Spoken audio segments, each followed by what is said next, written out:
शक्ति एस्ट्रोलॉजी में स्वागत है।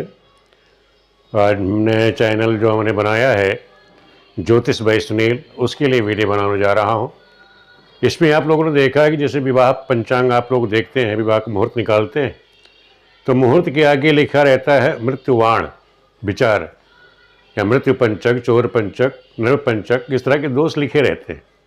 वो है क्या, उसका साधन आप लोग कैसे करेंगे, ये विवाह में वर्जित क्यों है, या और भी जो पंचक हैं वो किसे कहते हैं वाण पंचक विचार। तो वाण पंचक विचार करना आप लोगों को आता है। आप लोग कई बार कमेंट करके हमसे पूछा भी है कि गुरुजी पंचांगों में जो दिया रहता है वाण पंचक विचार वो समझ में नहीं आता। जो उन्होंने देख रखा गतांश के द्वारा साधन करना, जब उसको स्पष्ट करते हैं तो वो मान निकलता नहीं। तो उसको हम साधन कैसे करें, जब गणना के द्वारा हमें सिद्ध करने की नौबत आती है तो वो चीज़ निकलती नहीं। ये चीज़ पंचांगों में समझाई नहीं जाती, केवल अपना विद्वान लोग अपना जो स्पष्ट है वो लिख देते हैं, समझाते नहीं। तो आज हम आपको बाण पंचक कैसे आप लोग निकालोगे और किस बाण पंचक में क्या चीज़ वर्जित है, इस सब की पूर्ण जानकारी दूंगा। तो आप लोग आराम से इसको सीखिए कि बाण पंचक होता क्या है। बाण पंचक के बारे में आज आपको जानकारी देंगे। जैसे विवाह वगैरह है उसमें हर जगह इसका प्रयोग होता है। ये कोई भी कार्य हम इसमें जब बाण पंचक लगा हुआ हो तो उसमें क्या कार्य नहीं करने चाहिए वो हम आपको बताते हैं। दो विधियां हैं इसकी गणना करने की, दोनों विधियां हम आपको बताएंगे। पहले तो आप समझ लो कि जैसे पंचांग आप यूज करते हो तो पंचांग में आप लोगों ने देखा होगा कि पंचांग जैसे ये है हृकेश पंचांग है। इसमें देखो पहले ही पृष्ठ पर यहाँ लिखा हुआ है ये वाण पंचक, ये लिखा ना वाण पंचक। तो यहाँ लिखा है सूर्य के गतांशों द्वारा वाण निर्णय। तो यहाँ लिखा है 8, 17, 26 गतांश से रोगवाण होता है, 2, 11, 20, 29 से अग्निवाण, 4, 13, 22 गतांश से नृपवाण, 6, 15, 24 से चौरवाण, 1, 10, 29 और 28 गतांश से मृत्युवाण होता है। तो इस तरह से इन्होंने लिख तो दिया, लेकिन आप लोग जब गणना करने बैठते हैं कि ये बाण आया कि नहीं आया, 8 अंश पे चल रहा है कि नहीं चल रहा है, तब आप लोग वहाँ मिस्टेक कर देते हैं, कर नहीं पाते। तो आज हम यही आपको सिखाएंगे। तो सबसे पहले जो पंचांग में दिया गया है उसके द्वारा मैं समझा देता हूँ, फिर जो दूसरी विधि है उसके द्वारा समझाता हूँ। तो वाण पंचक विचार आप लोग कैसे करोगे, पहले चार्ट बना लें। वाण पंचक नंबर 1 रोगवाण पंचक, अग्निवाण पंचक नंबर 2, नंबर 3 पर नृपवाण पंचक, और चौथे नंबर पर चौरवाण, और 5वें नंबर पर मृत्युवाण। चाहे मृत्युवाण कहो या मृत्यु पंचक कहो, बात एक ही, जहाँ वाण है वहाँ पंचक लगा सकते हैं। कहीं पंचक लिखा है किताबों में और कहीं वाण लिखा हुआ है। गतांश देख लो रोगवाण में, जैसे पंचांग मैंने आपको दिखाया कि पंचांग में दे रखा है कि 8 गतांश पे 8 गतांश हो, 17 गतांश है, 26 गतांश पर क्या है, ये कौन सा वाण है, रोगवाण है। अग्निवाण 2, 11, 20, 29 पर अग्निवाण है, 4, 13, 22 पर नृपवाण है, 6, 15, 24 पर चौरवाण है, और 1, 10, 19 और 28 अंश गतांश पे क्या है, मृत्युवाण योग बना हुआ है। ये सूत्र कहता है। अब क्या करना है, जैसे रोगवाण है तो उसमें क्या करते हैं, व्रतबंधन है, जनेऊ संस्कार वगैरह नहीं किया जाता है। ध्यान रखना कि अगर रोगवाण लगा हुआ है, इस तरह से गतांश मिल गया आपको, उसमें आप क्या कारण नहीं करें, व्रतबंधन जनेऊ संस्कार नहीं कराएंगे। अग्निवाण है तो उसमें छत डालना है, छप्पर छाना है, इस तरह के कार्य नहीं किए जाते। नृपवाण चल रहा है, उस समय ये दोष चल रहा हो ये गतांश में, तो राज्य सेवा, नौकरी की सेवा है या कहीं कुछ राजकीय प्रशासन संबंधी कोई कार्य है वो करने आप नहीं जाएंगे, नहीं तो कोई दिक्कत खड़ी कर देगा। चौरवाण है, चौरवाण में जैसे गतांश लिखा हुआ है 6, 15, 24 ये आ रहा है, तो उसमें आप यात्रा नहीं करेंगे, यात्रा करेंगे तो कोई ना कोई दिक्कत या परेशानी खड़ी हो जाएगी। इसी तरह मृत्युवाण हो, मृत्युवाण का जब समय चल रहा हो तो गतांश क्या रहता है, 1, 10, 19, 28, उसमें क्या है, विवाह वर्जित है। विवाह संबंधी कोई कार्य आप नहीं करेंगे, नहीं कोई ना कोई दिक्कत या परेशानी जीवन बच्चों के खड़ी हो जाएगी। अब इसको आप साधन कैसे करोगे, जैसे हमने देखा कि 8 अंश तो गतांश तो इन्होंने लिख दिया। अब जब हम 8 जोड़ते हैं, जो सूत्र है आप लोगों ने जो आप किताब ले लेना, चाहे शीघ्रबोध हो आपके पास या बृहद ज्योतिषार हो, तो उसमें जो है गणना करनी, जो बाण पंचक साधन बताया गया है कि जो भी गतांश है उसमें 15 में 15 12, 10, 8, 4 ये 5 जगह आप लिख लेना और इसी में जो आपका गतांश है उसको आप जोड़ दीजिए। मान लीजिए जैसे हमको सिद्ध करना है कि जैसे अग्निबाण है ये कितना है 29 डिग्री। हमने एक उदाहरण लिया 12 फरवरी 2024, आप लोग पंचांग में देख लेना। 12 फरवरी 2024 को रात्रि को सूर्य स्पष्ट जो है मकर में 29 डिग्री हो गया है और सुबह दिन में जो है वो 28 डिग्री पर है। यही इसी को हमने उदाहरण बना करके आज आपको सिखाएंगे कि आप लोग बाण पंचक निकालेंगे कैसे, कौन कौन से बाण पंचक है, कौन कौन से दोष उसमें लागू हैं, उसे निकालेंगे हम कैसे। तो हमने देखा कि भाई पहले तो हमने ले लिया दिन के समय का। दिन के समय जब सूर्योदय था उस समय स्पष्ट सूर्य जो है मकर राशि में यानी 9 राशि व्यतीत हो गया। 28 अंश में 24 कला और 54 बिगला है यानी 28 अंश व्यतीत हो चुके। तो ये जो गतांश हो गया यही इसी को कहते हैं गतांश, जो व्यतीत हो चुका है। और यहाँ 28 अंश के बाद ये 29वां ये चल रहा है, 29वां ये चल रहा है और 28 अंश यहाँ पे ये व्यतीत हो चुके। तो हमने गतांश क्या ले लिया, गत मतलब जो व्यतीत हो गया। 29वें से व्यतीत कौन सा होगा, 28 हो गया। तो हमने इसी को जोड़ा सब में। तो 15 में 28 जोड़ा, 12 में 28 जोड़ दिया, 10 में 28 जोड़िए, 8 में 28 जोड़िए, 4 में 28 जोड़िए। ये अंक मैंने बता दिया 15, 12, 10, 8, 4 ये ध्रुवांक हैं। इसमें आपने ये 28 जोड़ा सब में। 28 से जोड़ने के बाद 15 और 28 43 हो गया, 28 12 40, 28 10 38, 28 और 8 36, 28 4 32 ये हो गया। जो भी आपका योग फल आए उसको आप क्या करेंगे 9 से आप भाग कर देंगे। अब हमने इसे 9 से भाग कर दिया। तो यहाँ पे 43 जब हमने 9 से भाग कर दिया तो 9 चौक 36, 9 चौक 36। अब 43 में से 36 गया, शेष आ गया 7। इसी तरह यहाँ तक 40, 9 चौक 36, 40 में से 36 गया तो शेष आ गया आपका 4। यहाँ 9 चौक 36, 38 में से 36 गया, शेष आ गया आपका 2। यहाँ भी 9 चौक 36, 36 में से 36 जाएगा, शेष आ गया 0। यहाँ 32 बचा तो 9 त्रिक 27 और 32 में 27 गया, शेष आ गया 5। तो हमने बताया आपको कि जैसे शेष के अनुसार यहाँ पे इसका क्या होगा, शेष के अनुसार आपका निकलेगा क्या, ये बाण पंचक। अब मान लो शेष 1 आता है तो रोग बाण होगा, शेष 2 आएगा तो अग्निबाण होगा, शेष 3 आएगा तो निर्बाण होगा, शेष 4 आएगा तो चोरबाण होगा, शेष 5 आएगा तो मृत्युबाण होगा। अब जैसे यहाँ पर शेष देखो आप, शेष 4 में कोई दोष नहीं है, शेष 4 आएगा, शेष 4 पर कौन सा है, चोरबाण। तो हमने यहाँ लिख दिया ये चोरबाण है। अब देख लीजिए शेष यहाँ 2 आया तो शेष 2 पर क्या होगा, अग्निबाण है, ये अग्निबाण हो गया। शेष 0 पर भी कोई ये शुभ माना जाएगा। शेष 5, ये शेष 5 पर क्या हो गया, मृत्युबाण जो होगी।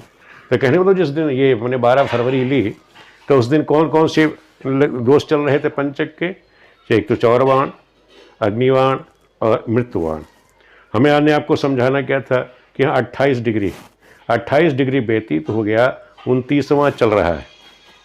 अब आप ये मुझसे पूछोगे कि गुरु जी जैसे डायरेक्ट यहाँ इन्होंने गतांश दे दिए तो आपने देखा 28 32 29वां चल रहा है। तो 29वां आप देखो 29 कहाँ लिखा हुआ है, 29 ये लिखा हुआ है कि 28 व्यतीत हो गया, 29वां जब चल रहा है, ये 29 का मतलब हो गया 29वां चल रहा हो और जो गत चला गया उसको ही आप गणना में जोड़ोगे। और जो यहाँ इन्होंने देखा जैसे 8 दिया, 8 का मतलब हो गया कि आप जब गणना करेंगे तो ये तो जो से गत संख्या होगी वो 7 होगी, 8वां ये चल रहा है। इसी तरह ये 17 लिखा हुआ है तो समझ आपको जब गणना करनी होगी यहाँ पर तो उसमें समझना कि आप जो गतांश से जब जोड़ेंगे इससे एक पहले वाली आप जोड़ के गणना करोगे तो ये चीज़ आपकी निकल के आएगी उस दिन कि ये बाण चल रहा था कि नहीं चल रहा था। जैसे हमने देखा कि यहाँ 29 था, 29वां चल रहा था तो यहाँ पे क्या अग्निबाण दोष था, तो हमने देखा अग्निबाण दोष निकला, हाँ ये अग्निबाण दोष निकल ही आया क्योंकि उस समय 29वां ये चल रहा था। 29वां गतांश हमारे 29वां जो है ये अंश हमारे चल रहे थे, 28 व्यतीत होकर 29वां चल रहा था तो उसने ये दोष था, ये हम कह सकते हैं ये दोष चल रहा था। अब जैसे यहाँ पे देखा मृत्युबाण भी दिया हुआ है, चोरबाण भी दिया है, लेकिन ये जब आप गणना करोगे उसके द्वारा पंचांगों में सारी चीज़ें नहीं दे रखी है तो इस तरह से आप इसी पर निर्भर नहीं रहोगे। ये गणना करनी आपको ज़रूरी है कि इसके अलावा भी कौन कौन से, केवल अग्निबाण दोष ही नहीं है, उस दिन 2 दोष और भी चल रहे थे, चोरबाण चल रहा था और मृत्युबाण दिन में भी चल रहा था। उस दिन अगर दिन में शादी करते हैं उस समय तो कोई ना कोई दिक्कत परेशानी खड़ी हो जाएगी। अब हम इसी को रात्रि में ले लेते हैं। अब जैसे रात्रि के समय मैंने देखा कि रात्रि के समय 8:30 के बाद 8:20 के बाद सूर्य का स्पष्ट हो गया था 29 डिग्री और कुछ कला आगे निकल गया सूर्य। अब वहाँ सूर्य का जो गतांश क्या बन जाएगा, 29 डिग्री बन जाएगा।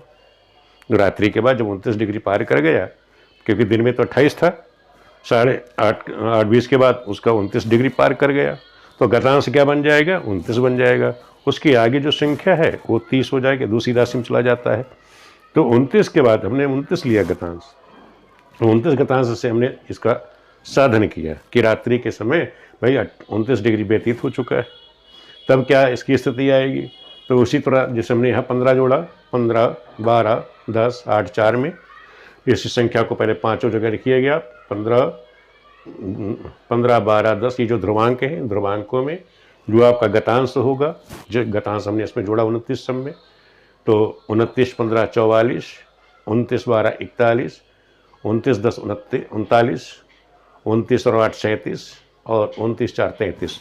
अब इसको हमने 9 से भाग कर दिया, तो 9 चौक 36, तो 44 में से 36 गया 8, और यहाँ 41 है, 9 चौक 36, 9 चौक 41, हाँ 9 चौक 36 ठीक है।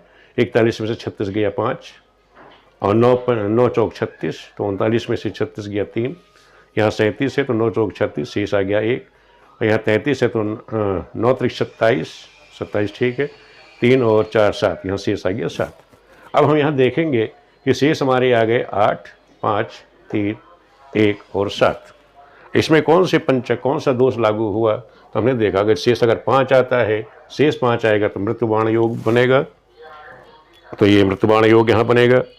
दूसरा शेष 3 आया, शेष 3 का मतलब नृपबाण या नृपबाण दोष है, और शेष 1 आ गया तो रोगबाण योग। यानी कहना रात्रि के समय ये तीनों दोष चल रहे थे। बाण पंचक के कौन से दोष चल रहे थे, मृत्युबाण, नृपबाण और रोगबाण, ये 3 दोष उस समय चल रहे थे। तो अगर हम इसमें क्या क्या कार्य हम वर्जित हमारा माना गया है कि जैसे मृत्युबाण है तो विवाह में वर्जित है, नृपबाण में राजकीय कार्य हम नहीं कर सकते उस समय में, और रोगबाण है, रोगबाण का मतलब है कोई छप्पर डालना है, छत संबंधी कोई कार्य करना है, नहीं व्रत बंधन है, जनेऊ है, संस्कार, इस तरह के कार्य भी हम इसमें नहीं कर सकते। तो ध्यान रखो, पुनः समझ लीजिए कि रोगबाण का अगर समय चल रहा है, इस तरह से आपने साधन किया, उसमें रोगबाण है तो समझ लेना व्रत बंधन जनेऊ का कार्य नहीं होगा। अग्निबाण है तो छत छाना है, छप्पर छाना है, वो कार्य आप नहीं करेंगे। नृपबाण चल रहा है, जैसे भी हमने देखा 31 नृपबाण चल रहा था, तो इस पीरियड में हम कोई राजकीय कार्य नहीं कर सकते थे। और जब मृत्युबाण चल रहा है तो विवाह संबंधी कार्य, विवाह जो है वो वर्जित माना गया है। तो इस चीज़ का आप लोग ध्यान रखेंगे कि आप लोग कैसे साधन करोगे कि इसका जो दोष है वो मृत्युबाण का ना आए।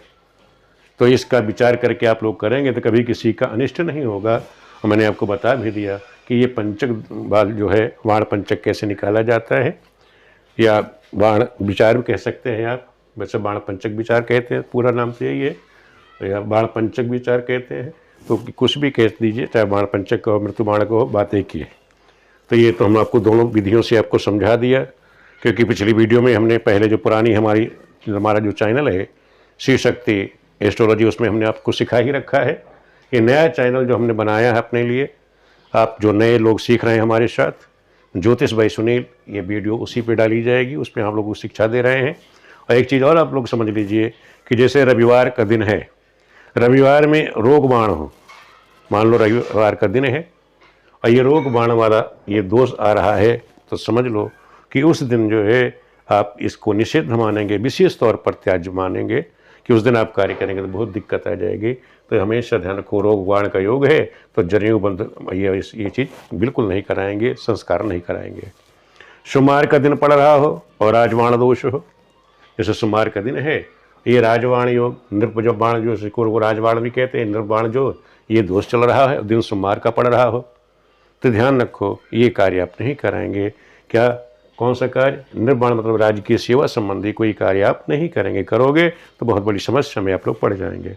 जैसे मंगल का दिन हो, जैसे मंगल का दिन है और अग्निबाण दोष चल रहा है, जैसे अग्निबाण ये दोष है, अग्निबाण दोष लग रहा हो उस समय, और आप छत डालने का या छप्पर डालने का काम कर रहे हो, दिन मंगलवार पड़ जाएगा तो अनिष्ट हो जाएगा, उसमें आग जरूर लग जाएगी। तो इस तरह से मंगल का दिन हो और ये अग्निबाण दोष हो तो ये कार्य आप छत डालने का बिल्कुल नहीं करेंगे, क्योंकि अनिष्ट हो जाएगा।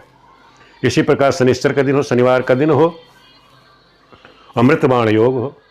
अब दिन शनिवार पड़ गया, मृत्युबाण कैसे? मृत्युबाण ये विवाह में दिन शनिवार है, मृत्युबाण योग चल रहा है, दिन शनिवार पड़ गया, उस समय आपने विवाह संस्कार करा दिया तो समझ लो यजमान का पक्का ही अनिष्ट होने ही वाला है।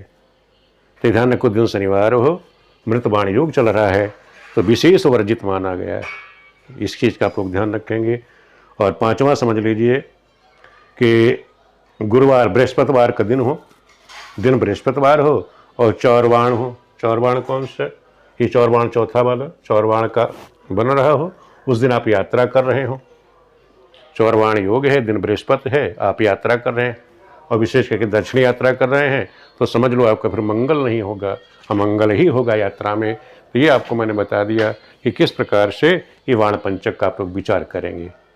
इस चीज़ का आप लोग विचार करके किसी को राय दोगे, चाहे विवाह संबंधी हो, यात्रा संबंधी हो, तो तीनों पांचों से संबंध ध्यान रखो, चाहे वो जनेऊ संस्कार संबंधी हो, छत डालने संबंधी हो, राजकीय सेवा में जा रहा हो, यात्रा पर जा रहा हो या विवाह संबंधी कोई कार्य करने जा रहा है, तो ये चीज़ आप विचार कर लोगे कि कोई बाण पंचक दोष तो नहीं है।